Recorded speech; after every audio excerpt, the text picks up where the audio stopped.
I'm really pleased that it's fallen to me to introduce and welcome Brian McLaren to our festival. I've been a long time fan of Brian's writing, got a whole lot of his books on my shelves. Brian used to be, for 25 years, a pastor of a church in Washington, D.C., or near Washington, D.C. But since then, he's been known as well known, indeed, all over, as a writer, as a speaker, much sought after because of his very interesting way of unpacking faith for those of us today who have an understanding of faith as quest, as movement, as search, and as joy. But Brian's going to talk about his book. This latest, I think it's almost, is it the 30th book or something, getting on that number now, but Faith After Doubt, Brian. Excellent book, really enjoyed it. Hope people will buy it in large numbers because I'm sure it'll help the faith of many. But you're going to speak about it, Brian, for maybe 25 minutes, and then I'll enter into a bit of conversation with you, and we'll see what questions have been arising. But thank you so much for coming, for being with us all the way from Florida. Well, I mean, that's where you still are. So let's hear about your excellent book, Faith After Doubt. Great. Thank you so much, John. And thanks to all the organizers of this event. It's a real pleasure to be with you. I am especially happy to talk with you all about a subject that I think is just now being admitted by so many people. I remember when I was a young Christian here in the US, and people just didn't talk about their doubts. If they did, they talked about it as something from the past. But I think now more and more people are saying, no, this is part of life and this is part of faith. And my doubts won't hurt me as much as keeping my doubts a secret, or being afraid to admit my doubts will hurt me, or pretending that I don't have doubts will hurt me. And so I'd like to talk about faith after doubt. And if you can put up my slides, that'd be great. What I do in Faith After Doubt is I present a 4-stage process for thinking about faith development. And in this, I'm drawing from the work of a large number of theorists, some who are specializing in issues of faith, and others who are just talking about psychology and social psychology and philosophy. But what I noticed when I began to integrate their theories is that there was a kind of movement, a kind of shape. And I tried to synthesize their work and reflections on my own experience into this 4-stage process. Very easy to remember. First stage is simplicity. Let me just mention all 4, and then we'll go through them. First stage is simplicity. Second stage is complexity. It makes sense that complexity would build on simplicity. Third stage is perplexity. Perplexity happens when the structures that we developed in simplicity and complexity stop working. And then a 4th stage is harmony or solidarity. So let's go back and look at them each in turn.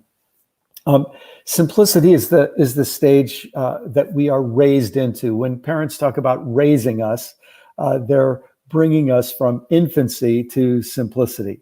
And when you think about a young child new to this world, the child doesn't know what's edible or inedible, what's safe or dangerous, who's friend or enemy. And so much of life in this early stage is learning the dualisms that are necessary for survival. Because children are dependent on their parents and other authority figures, this stage tends to be very authority focused. And very often authority figures teach us who our in-group is. And so we become very oriented toward belonging to the in-group in relation to the authority figures who teach us the right dualisms to navigate life. This is a stage of easy answers. When a child comes to an adult asking a question, and the adult says, well, there are 10 different ways to look at that. in the child's mind, he's thinking, I'm not really ready for 10 different ways. Just tell me which way is right and which way is wrong. Easy answers, and everything is either known or knowable. I remember being a young Christian in my teens, and the faith community I was part of was having this big debate about free will versus predestination. And I remember my stage one mind saying, I just don't know enough yet. But as soon as I read a couple of more books, I'll know who's right, the free will people or the predestination people. And it was the sense that there's just got to be a simple answer, and then the discussion will be over. Because in simplicity, we're very oriented toward authority figures and very oriented toward in-groups and out-groups. We often see life as a war, especially if our leaders are in simplicity themselves and they think that life is a war. We'll pick up this idea that life is a war. And so it's always a battle, the conservatives versus the liberals, the Christians versus the atheists. And this sort of hostile, oppositional nature often goes along with simplicity because of the dualistic mind. And in simplicity, I find meaning in my belonging to an in-group. The fact that I know I belong in this family, in this religion, in this nation, in this ethnic group. And the fact that I think that we are right or we are normal, this creates great meaning in a world of simplicity. I should say that this is especially common in groups that are the ethnic or religious majority in their culture.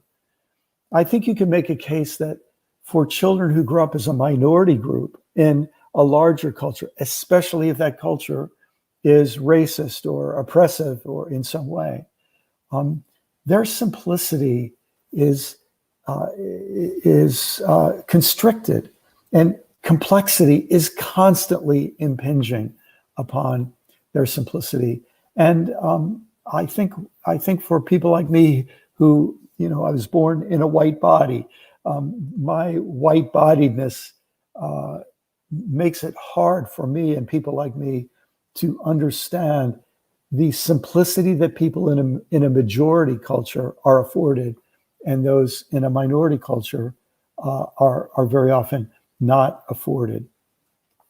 And sooner or later, many of us move into stage 2 or complexity. Now, I should say, I think some people stay in stage 1 their whole lives.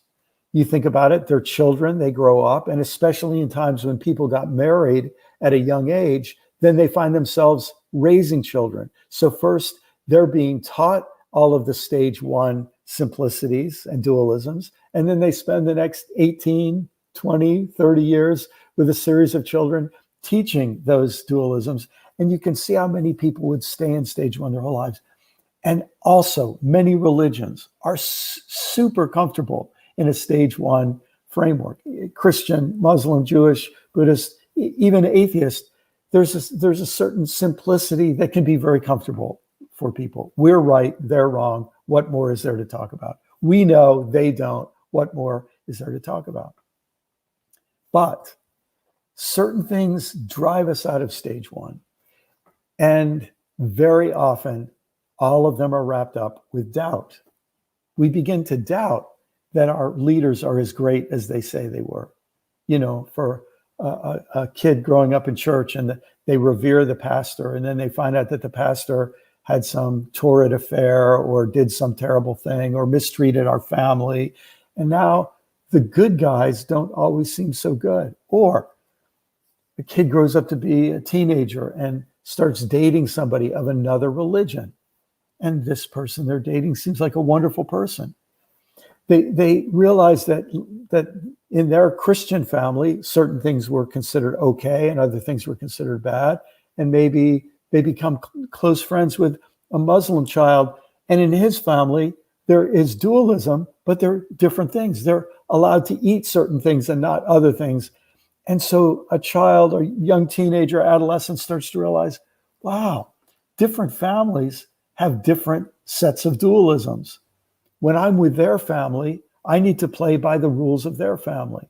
And this really intensifies if you go away to university, and in university, you meet people from all different cultures, maybe all around the world. And suddenly your simple world of us and them is complexified. And you realize there are many us's, and each of those us's sees others as them. And so what happens in stage 2 complexity, couple of things. It's a very dynamic phase of life. First, I become more pragmatic than dualistic. I don't lose my dualism. You can think of it as a ring on a tree. The inner ring is dualism, but now I add this outer ring of pragmatism because I want to learn how to negotiate a complex world with all different sets of in-groups and out-groups. And I have to become increasingly independent to do this because I'm venturing out into the big world. I can't go running back to my authority figures. I have to be able to figure things out on my own. And I'm especially oriented toward coaches who will teach me how to think on my own. They'll teach me how to solve problems on my own. So instead of being dependent on them, I become increasingly independent. I love coaches who can give me steps and techniques, the 5 steps to this, the 3 steps to that. And so because this aids me in becoming independent and thinking for myself and solving problems for myself. In stage 1, I thought that all was known or knowable. In stage 2, I might think that all is done or doable. There's got to be a way to do this. There's got to be a way to solve this problem. And in a sense, we shift maybe from so much of a war metaphor to a game metaphor. We learn, there's a lot of different games going on. And I need to learn the rules of all of these different games. And I need to develop some skill or mastery in these different games. When I was growing up, for people my age, many of our churches were in stage 1. I think in my lifetime, we've seen a proliferation of stage 1 churches that grew into stage 2. Some of you will remember something called the church growth movement. And in many ways, the charismatic movement was also a more pragmatic approach, looking for experience and looking for methods and so on. I kind of think the megachurch phenomenon is very often a stage 2 phenomenon because typically in a megachurch, the sermons are going to be the 5 steps to a happy marriage, the 3 steps to success at work, and they'll draw from the Bible to try to bring practical guidance for people in their daily lives. And so stage 2 is a stage where people are voracious learners because they want to, anytime a good book comes along, they're the ones who want to buy it very often because there's so much that they want to learn. This is often the stage where you want to learn church history and you want to learn the backstory to things. And so it's a great stage of learning. And you find meaning in stage 2 in individual and in-group achieving and in being independent and having the sense that I know how to get things done. I know how to do things.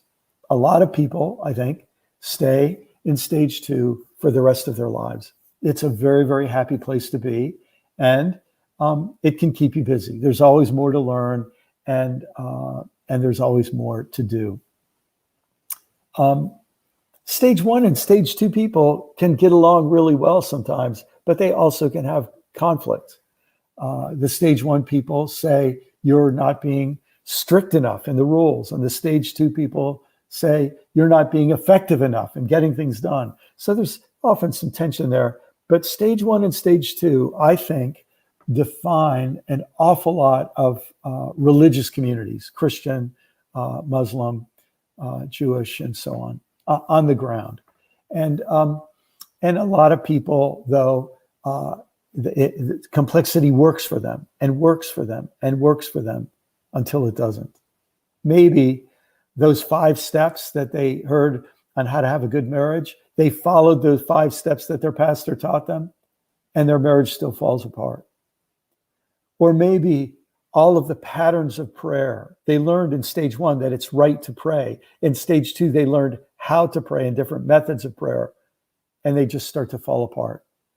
Sometimes it's a spiritual experience, what mystics have called the dark night of the soul. Nothing that worked continues to work. And complexity, you begin to have doubts about it. This worked for a while. It's not working anymore. And that very often is when we know that we find that we're moving into a third stage. And I call this stage perplexity. If you think of it like this, when those easy steps start falling apart, stop working, and you look back and you say, was that pastor just trying to make a quick buck on us? Was that author just trying to, just using us in some way? Or how do I sort this out? How do I deal with my skepticism? I'm also in stage 3, because you've gained a lot of experience working in different games, working in different cultural settings, learning to play by different sets of rules. You start to realize everybody thinks they're right. And everybody's viewpoint is just a view from a point. And so this is the stage of relativism as well as skepticism. If stage 1 was dependent and stage 2 was independent, stage 3 is counterdependent. Because now I'm looking back at my upbringing, I'm looking at my culture, I'm looking at my religion. And in a sense, I'm defining myself against it. Here's what I find unsatisfactory. Here's what I find infuriating. Here's what I think is unjust and harmful. And my heroes at this stage might be scientists, especially in the world of religion, because they have challenged religious hegemony, or it might be rebels or iconoclasts who challenge the status quo. Now, questions and suspicion are key activities of my life. One thing after another, I pull back the cover on and I begin to expose. And at this stage, all is subjective and all is deconstructible. And maybe life is a protest, maybe life is a quest. But stage 3 is a difficult stage for a lot of people because they're part of stage 1 or stage 2 churches. And in those stage 1 and stage 2 churches, they don't even understand perplexity. So they call it backsliding, or they call it sin, or they call it rebellion. And they find various ways to vilify the person who's in stage 3. And I both before writing this book and since it came out, I just am flooded with people contacting me or saying, telling me the stories of pain and even trauma that they've experienced when they entered stage 3. And so perplexity in many ways is the deepest period of doubt. And it's the period where many, many people leave Christian faith or whatever their faith is entirely, because there's just no room for them anymore. But I think some people in the period of perplexity, through solitude, through contemplation, through spiritual direction, they begin to have doubts that perplexity is the answer forever for them too. Again, I think some people stay in perplexity for the rest of their lives. They don't know there's anywhere else to go. But I think that more and more people at a younger and younger age are reaching perplexity, learning the lessons of it, and then after they have found meaning in in-group critique, after they've developed a deep skill of seeking honesty and justice, even at great cost, then they move to stage 4, harmony or solidarity. And this is the stage of integral and non-dual thinking. When we learn to see things whole, we begin to feel interdependent. We, in a sense, we've been so angry at authority figures, but now we realize they're just human beings. They make mistakes like the rest of us. We don't treat them as being magical anymore, but we don't hate them as being evil anymore. And maybe if we have heroes in this stage, they're sages, prophets, mystics, people who we feel know something and see something beyond what we see. This is very often a stage of contemplative engagement, where we begin to see that everything is connected, that even though we each have our distinct identities, there are larger unities that bring us together. And now I begin to feel that some things are knowable and many things are unknowable. And I can live with unknowing, with more comfort than I've been able to up until this point.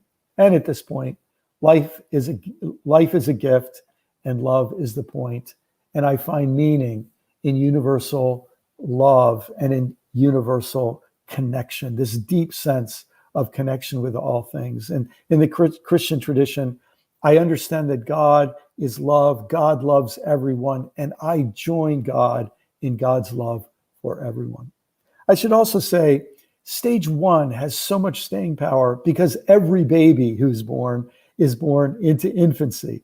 And every baby who's born needs to have people raise that baby into stage 1 just to get along in a family and in a community. And that always gives stage 1 this sense of importance because every generation they have work to do.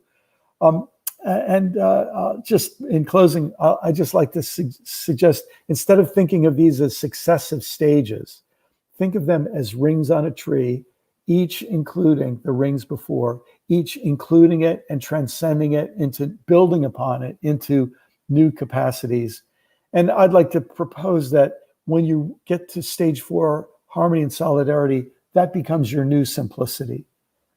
And if you live there long enough, new complexity, perplexity will come. And I think the process repeats itself. Now, in each stage, there tend to be gatekeepers who control access to that space.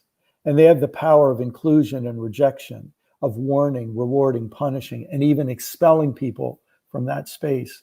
And one of the great challenges we have is that people are raised in a community that nourishes them until they grow out of the stage that its gatekeepers can tolerate, and suddenly they're punished.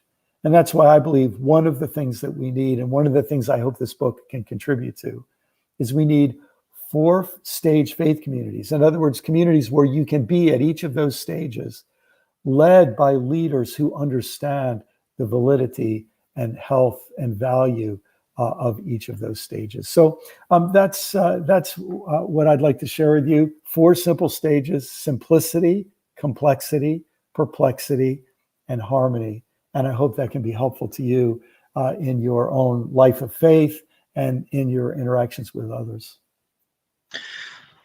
Brian, thank you very much indeed for going through so much in just 20, 25 minutes. And the book, of course, looks like this in the UK, and is available from all good bookshops now, and particularly from our online bookshop. Now, can I take you back to last Sunday, Brian, in our lectionary, what we read each Sunday, we had the story of Thomas. After the resurrection. So we had the question of doubt was obviously there to be preached about, and I was preaching about doubt. But as I looked out on the congregation, I kind of thought, I wonder if this is as important to these good people as it is to me. Is the main issue for others more about how faith can be real and rewarding and relevant, etc.? And is this these questions about doubt, is that a kind of luxury in a sense of some of us who are more inclined to worry about these things, and it's not there in the general church-going population? I wonder how you feel about that. Well, I think that's a really great question, John. And I agree with you, especially those of us who are preachers or clergy. Obviously, we take these things really, really seriously. And there are a whole lot of our people who are just trying to get through another week, and they just showed up at church, and sometimes they know why they're there, and sometimes they're not sure, but it's part of their life.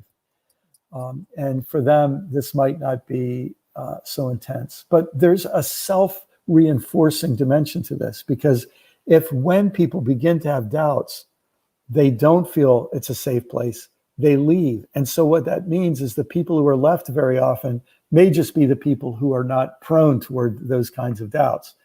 And so that puts us in a situation, it's a little bit like the situation if our church really appeals to older people and not younger people, and the younger people leave.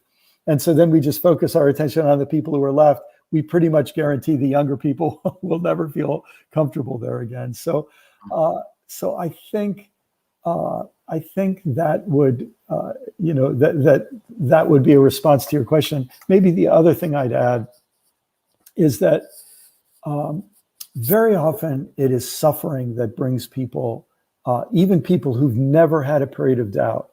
Very often it's suffering that brings them to a deep time of doubt. I remember once I was probably in my 40s, and I was visiting a friend of mine, and his mother, who was in her late 70s, was at their home because her husband had just died. And I remember she and I were having a cup of coffee at the kitchen table, and no one else was there. It's just the two of us. And this woman, 78, 79 years old, told me, I've never had doubts my whole life, but now that my husband's gone and watching him suffer, I just don't even know if I believe anymore. And it was so tender that I was a person she trusted, that she could tell this to. But I think even people who've never had doubts, a time of suffering can really trigger deep experience. Sure, I could echo that, certainly. Let's look at another one or two steps on this journey that you're suggesting is a very common one, Brian. The move from simplicity to complexity. Could it be that sometimes it's more a desire for enrichment of faith rather than a crisis of faith, if you see what I mean? So it isn't so much doubt generated as the realization that, okay, that was all right, but it didn't only suit me so far. There must be more in this faith. And I go exploring. And so I enter into complexity because I want my faith to be enriched. And, John, I think that's beautifully said. And this is where, for example, in the Church of England, where there could be a bishop like you, and there could be a history like the history of the Church of England, where in a sense, there's a lot of depth, and there's a lot of water that's gone under the bridge, and there's mistakes that have been made and lessons that have been learned. And the fact that when you're the church for a nation, you have to have a breadth of inclusion. I think what happens then is you have stage 4 leaders who make room for people in stage 1. They let them know there's so much to learn. And so the transition from stage 1 to stage 2 is effortless and maybe even delightful. I think it's especially difficult, though, for people whose spiritual leaders are in stage 1 as well. And they make it very, very hard for people to grow beyond them, in a sense. Yeah, I see that. Because it just feels to me as a British person that in the States there is a lot more fundamentalism that is quite constricting, and that's quite a contrast to the more liberal denominations, etc. That the movement from a straitjacket into another world could seem more accentuated, more dramatic, as it were, to get out of here. Find a larger field, but that may be just my own narrowness of experience in this country as well, of other denominations. What do you think? Well, here's the thing. All of us, we see the world from where we are, and I since the book came out, I've been doing little book groups, and I've been in many groups in the UK by Zoom or video conference. And I can tell you there's a lot of people in places where stage 1 is really a tough ceiling that they have to deal with everywhere. And also interesting to encounter people in different religions who are dealing with this in their own religious context. But again, if the community that a person is born into, if the sort of center of gravity of that community is in stage 2, it's easy to grow to stage 2. Being raised means being raised to the level of your authority figures and your parents. It comes so naturally, and Let's look at the next stage, Brian. I'm interested in the move from complexity to perplexity. As I look at the British scene, I've been ordained longer than I like to think of, really, and in that time, I think we've moved as a nation from a kind of people believing in some kind of a something somewhere, Yeah. to a really very secular mindset. Yeah. And part of that, it seems to me, has been the effect of the aggressive atheists, the Yes. Dawkins, the Hitchens, or in Yes. your case, the Daniel Dennets, and the others. Yes. And I wonder how much you feel that has contributed, or does contribute, to the move from complexity to perplexity. A real questioning of the foundations. Yes. Or is it mainly? I mean, you were suggesting a lot of it was to do with questioning authority, questioning, the validity of the way churches do things, etc. But Yes. is there a deeper thing about actual belief in God, Oh, the yes. God Yes. of life? In fact, we could sort of go back and go through all four stages and just think, how would God appear to people in each of these four stages? So for people in a very closed stage one framework, they see God primarily as the authority figure who is going to reward and punish. And then in stage two, God is the coach who wants to help you be successful. But I think one of our struggles is, as you say, we have no one is isolated in their own community, or very few people are isolated in their own community anymore. So a person who might belong to a church on Sunday, they're on the internet all week, and so they have the same access to an atheist professor as a student at that university does. So I think what this means is that I think that automatically brings people into stage two more quickly, because now they're seeing, different people see things differently. And it's very different when you listen to the person from the out group speak himself or herself versus hearing the authority figures in your in group tell you what they say, right? And again, the internet makes this so intensifies this, as do books, but we might wish more people read books. So I think what this does is it complexifies simplicity quickly, and it complexifies complexity quickly. And then it puts us in a situation where we say, how do I know who's right? Maybe this is what seems obvious to me, but that obviously seems obvious to him. So that very often is what puts people into this new zone of perplexity, I would say. Mm. Thank you. Can I remind people, do put up questions in the comments, questions that we can come to from other people. But I'm going to continue for a little moment, a little while longer, because there's this next move, perplexity into harmony, which we hope. It's a very tricky time, isn't it? As you say, Yes. if suffering has been involved as well, Yes. how will we come through that, and how will the deconstruction so much emerge? So it's a really hard time, and I'm wondering if you could just reflect a little bit more on what are the most helpful ways of moving out of such a difficult place, which can be a real hole of negativity.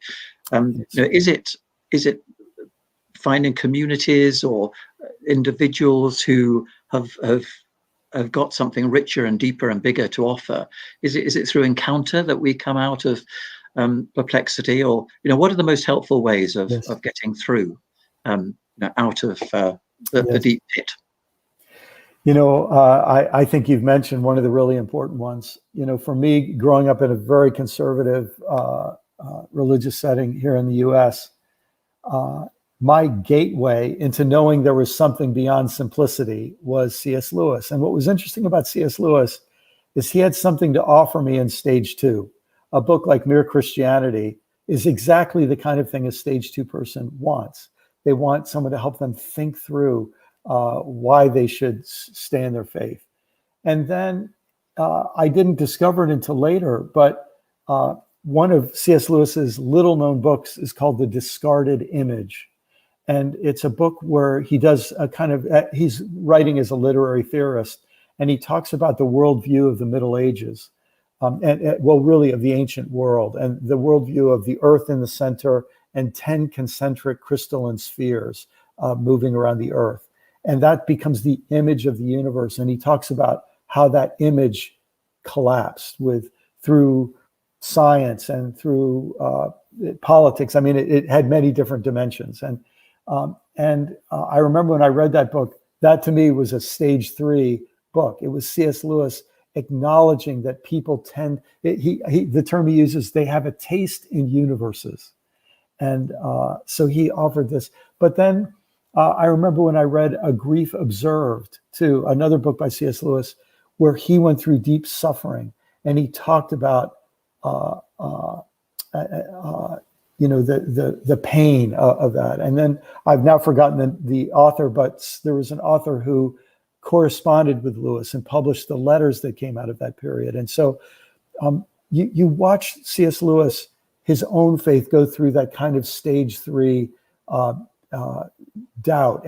And what he retained was, in a sense, humble at the end of that. So sometimes it's through books, sometimes it's through mentors, sometimes it's through pastors or bishops or spiritual directors. I often say there's this secret phenomenon going on around the world of especially evangelical and charismatic pastors sneaking out for secret liaisons with Catholic spiritual directors because they need a safe place where they can talk about what's really going on and their own questions and doubts. And very often and when you think about this, John, if you've lived in a setting where stage 1 critique is always with you, and you go into a setting where a human being is sitting across from you and they're radiating to you unconditional love and acceptance, in a sense, you experience God in that encounter. And in that encounter, the encounter itself ushers you into a broader way of seeing God and seeing yourself and seeing life. So I think it very often happens that way. But I should mention one other way that I think it happens. I think sometimes it happens through disgust. And here's what I mean. I think people can be in stage 3 long enough.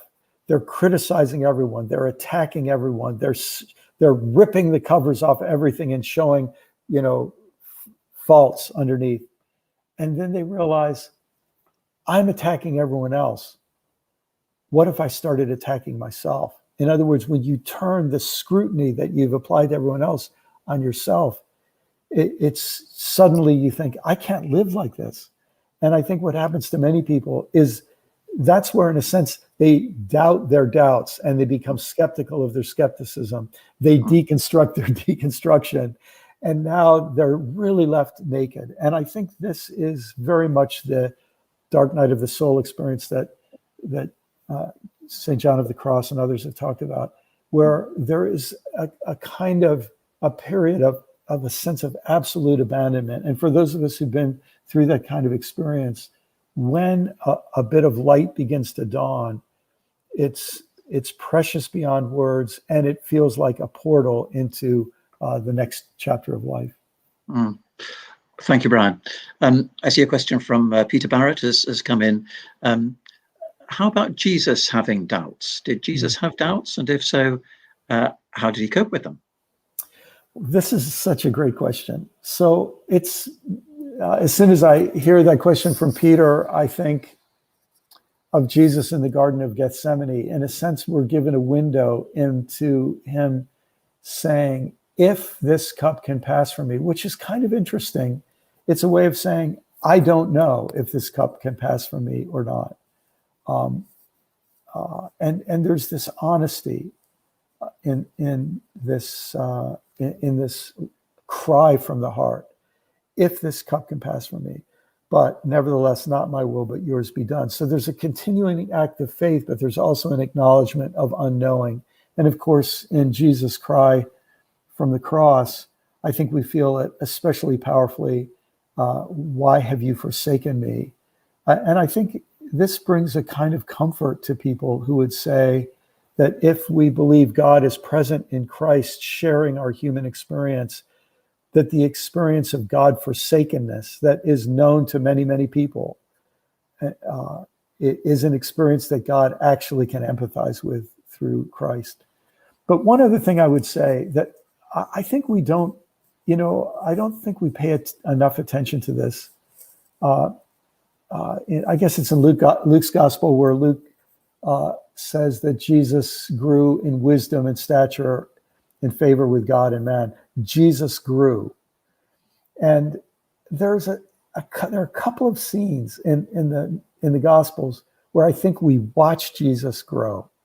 And one of them is in Jesus' encounter with the Syrophoenician woman, where he seems to enter that encounter with what I might call a stage one assumption. God is with us, not with them.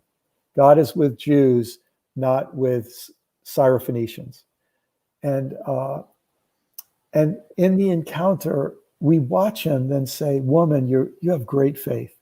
And so I think the gospel writers preserve this story in a sense to let us watch Jesus take a step in his growth as well. And sometimes that's what we need.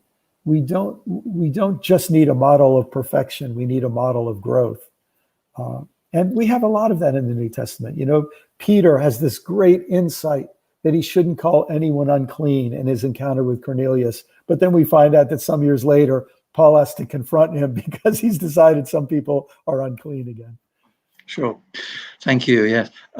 Can I just put you on the spot, Brian, just because we're having to come to an end soon.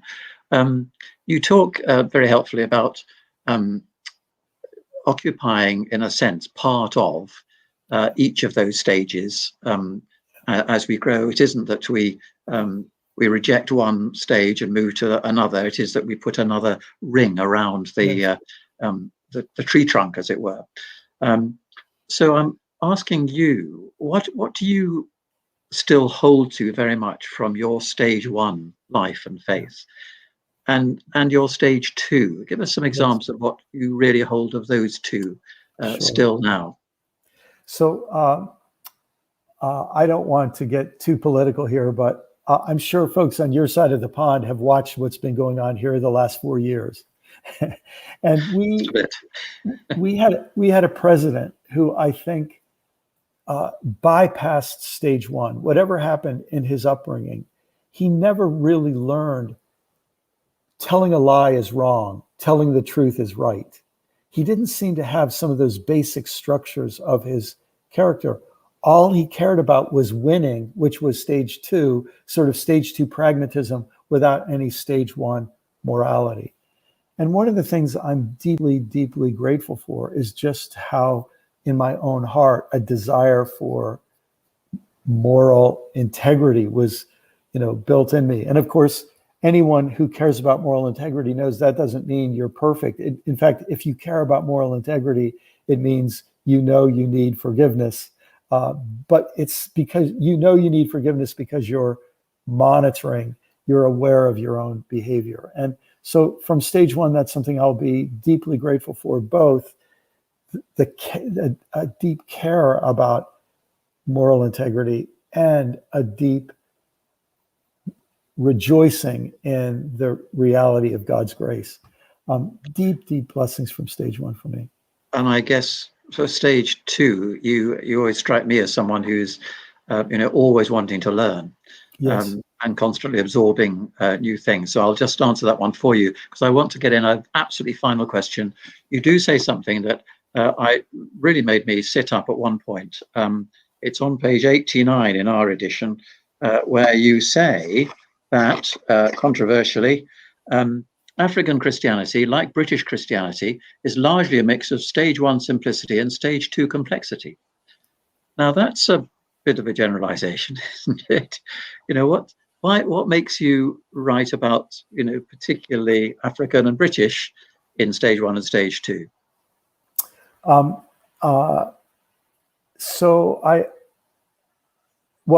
spent a good bit of time in Africa, and the prevalence of the prosperity gospel there. The prosperity gospel is almost a perfect expression of stage two Christianity. It's not terribly concerned about deep philosophical questions. It's not, the real goal is getting results through the right kind of prayer of faith or whatever. So that's more the pragmatism that I think we see very, very deeply there. The historical legacy of Great Britain, and this is very, tenuous for me to talk about, but especially because my country has, it's such deep, deep historical blindness. But the fact that Great Britain had the empire upon which the sun never set meant that Great Britain mastered pragmatism, mastered the art of rule, mastered complexity to rule the most complex and far-reaching empire in history. You put that set of skills in a group of people, and it seems to me you have, you have deep, deep strengths in that area. The thing that I think is happening in my country, and I'm sure is happening in your country as well, is we're only beginning here to, even as the police shootings of young Black men and others, and the history here of racism, that in a sense our stage 2 pragmatism swept under the rug and didn't look at. We're only beginning to face the consequences of that legacy, not only in suffering for the people who were colonized or whose lands were stolen here and who were enslaved, but even to face the effects that this had on the people with power. And that seems to me to be almost a global challenge now for people to be willing to go into the pain of stage 3 self-examination. Brian, let's leave it there at a serious point. The whole book, Faith After Doubt, I would say, is immensely readable. It's got so many different ideas in it to unpick and to think about. And it's a kind of primer in this whole stages of faith material, which has been around for a long time, but I think has been incredibly helpfully expressed here. So Brian, thank you so much for coming. I hope people go and look for that book from our online bookstore, and I hope that we'll see more of you over this side of the water as well. Thank you. Thanks very much.